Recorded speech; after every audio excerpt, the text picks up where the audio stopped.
Uno.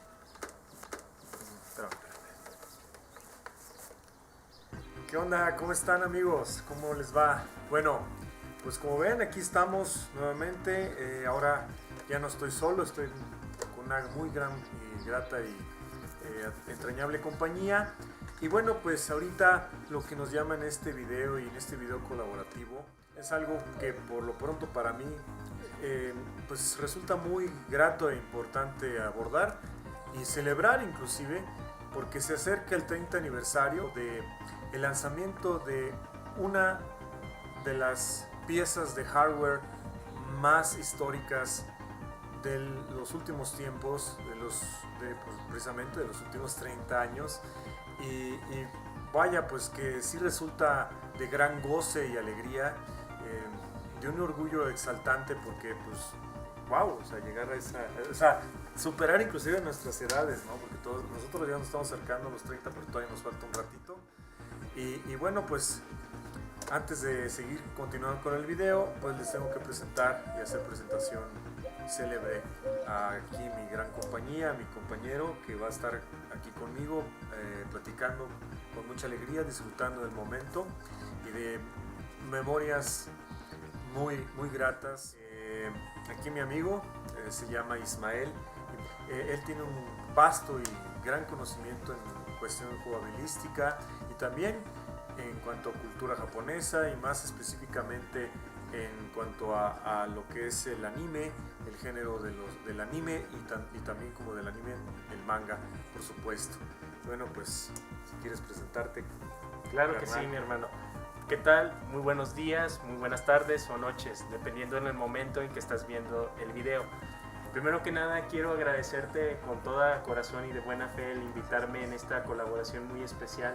Principalmente de mi parte es todo un placer el contribuir para hablar no solamente de un tema muy importante, de una de las consolas más emblemáticas y muy impactantes a lo largo de su historia, tanto de la compañía, lo que es Sega, sino que principalmente, más que tener un amplio conocimiento o ser un experto de videojuegos o de anime o de manga, es que disfrutes al máximo cada uno de su cultura y que lo vivas al día, independientemente de que conozcas muy bien en el caso de las consolas el apartado técnico, simplemente que lo vivas al día.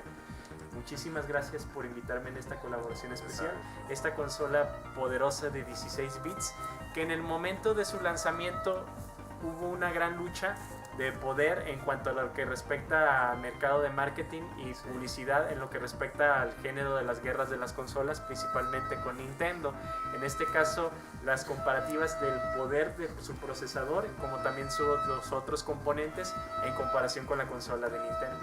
No, claro, en su época, por supuesto, pues estaba en una competencia muy reñida Sega y Nintendo. Sega tenía hambre de alcanzar todo tipo de gremio o concepto de marketing o de mercado, es decir, no nada más quería estancarse en lo que era el apartado de muebles Arcadia o arcades, como se les llaman o como se les conocen aquí en México como maquinitas o electrónicos, o en España recreativas. No tengo idea cómo se les conozca en otras partes de América, disculpen mi ignorancia, pero lo más técnicamente correcto sería mueble Arcadia o gabinete Arcadia, porque al final eran un gabinete, era una cabina, un gabinete abierto, porque no te encerrabas, excepto aquellos simuladores, ¿verdad?, especiales de como pilotos, los de pilotos, sí, como Afterburner, Afterburner. De hecho, en eso se especializaba Sega. Sega en cuanto a Arcadia siempre iba en la delantera de muchas otras compañías. En la época de consolas tuvo un auge muy apuntalador, muy impactante, pero no hasta que se diera esta fecha de noviembre o 29 de noviembre de 1988, cuando es lanzada esta consola, que era con lo que querían competir, con lo que trataron de desarmar a Nintendo. No lo lograron en un principio, pues cuando Nintendo o relanza su consola al mundo con la ayuda de el Robot, al menos en Estados Unidos, en el mercado de allá, era la competencia o la contraparte de lo que era el Nintendo Entertainment System o sistema de entretenimiento Nintendo, pues ya sabes cuál, ¿no? La Sega Master System. Así es, efectivamente. Entonces la Master System era la que pues, se podría considerar como contraparte de, o era la respuesta, como dirán en inglés, the bladed answer to Nintendo. O sea, sería la contestación blandiente o filosa de Sega a Nintendo, pero no destacó mucho. No destacó a pesar de que técnica o en aspectos técnicos y en esos apartados y demás, gráfica y sonoramente, Master System era superior. Pero ya sabemos que no se trata de que en una generación de consolas la de mejores gráficos va a ser la que va a tener mayor éxito o la que se le pueda asegurar un mayor éxito. El campeón reinante en su momento de lo que es la competencia. Sí. Y bueno, pues ahora sí, que fue lanzada en 1988, al menos en Japón y en algunos otros países asiáticos, pues fue la contestación o fue el interés desesperado, quizás hasta cierto punto, por dominar ese mercado videojugabilístico casero, en el apartado casero, y fue precisamente esta poderosísima consola que tenemos aquí. Sí, es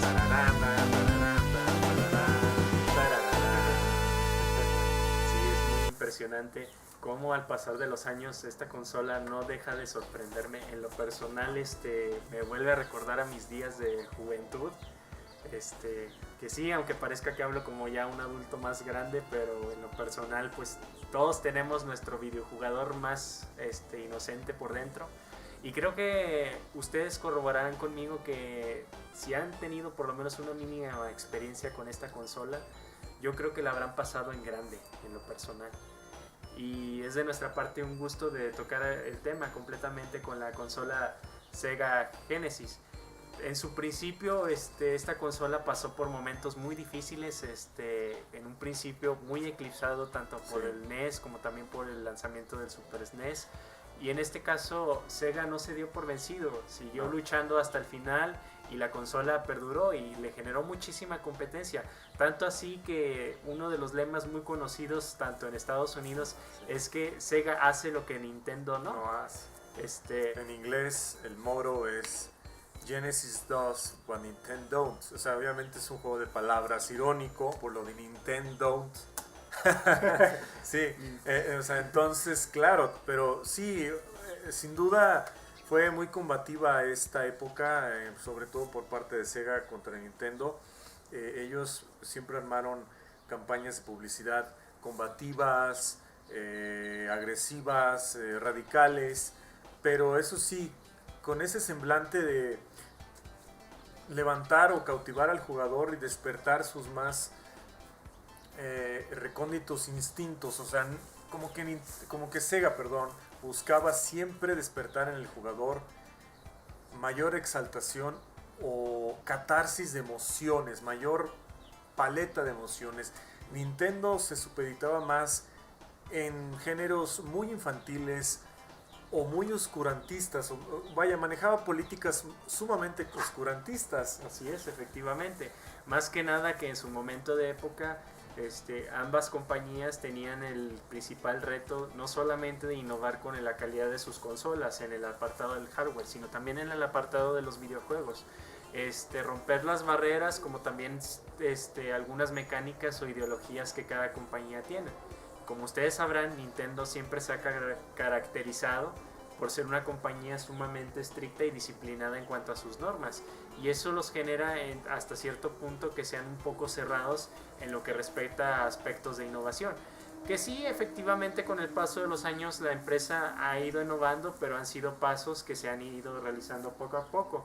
Pero en el caso de Sega, en su momento, pues fue revolucionando con muchos conceptos, innovando y siendo constantes. Yo creo que en lo personal, en ese apartado, Sega sí, independientemente de guerra de consolas con Nintendo, sí dio muchos pasos agigantados y hacia adelante a comparación de Nintendo. Entonces, en lo personal, creo que la Sega Genesis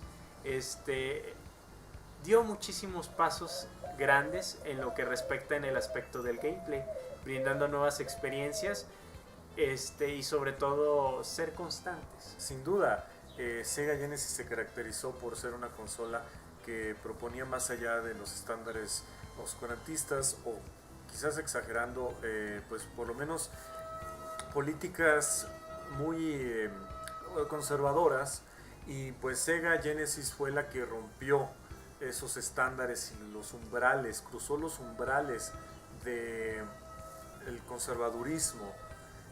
Sega siempre fue hacia más allá, siempre había géneros y había juegos que lo que menos ofrecían era censura. Por ejemplo, la versión de Terminator contra Robocop o Robocop contra Terminator, que esta deviene de una novela de Frank Miller y después lo convierten en videojuego. Tuvo su versión para Sega Master System, pero bueno, las versiones que realmente valen la pena son las de Super Nintendo y las de Sega Genesis.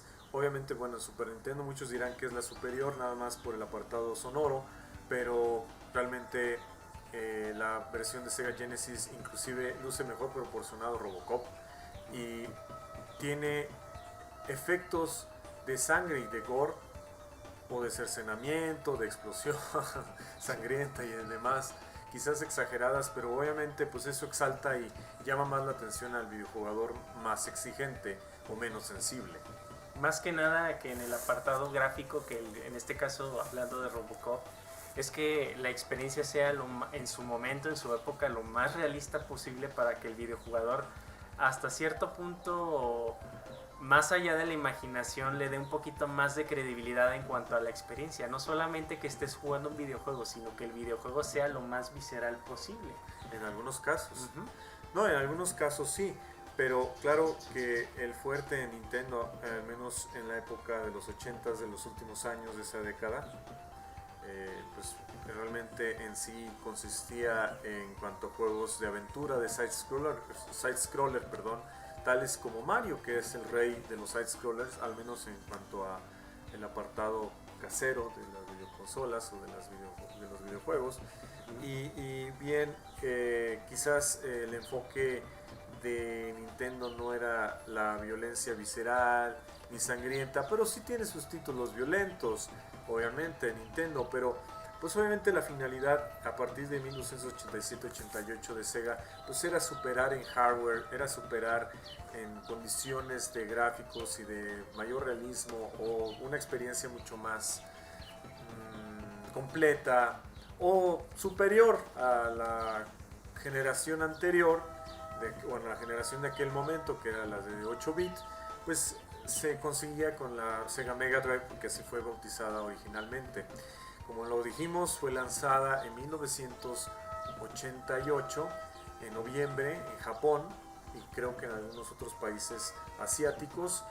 Tuve entendido que en Corea del Sur fue lanzada por medio de Samsung, y creo que el nombre que le rebautizaron o con el que rebautizan a la Mega Drive fue como creo que era algo de Game Boy o Game Boy, y el otro era Aladdin Boy, creo. Así es. Pero bueno, total, en Estados Unidos o en Norteamérica, al menos entre Estados Unidos y Canadá, no estoy seguro, en México, fue lanzada en noviembre del 89 y ya para el resto del mundo fue en noviembre del 90.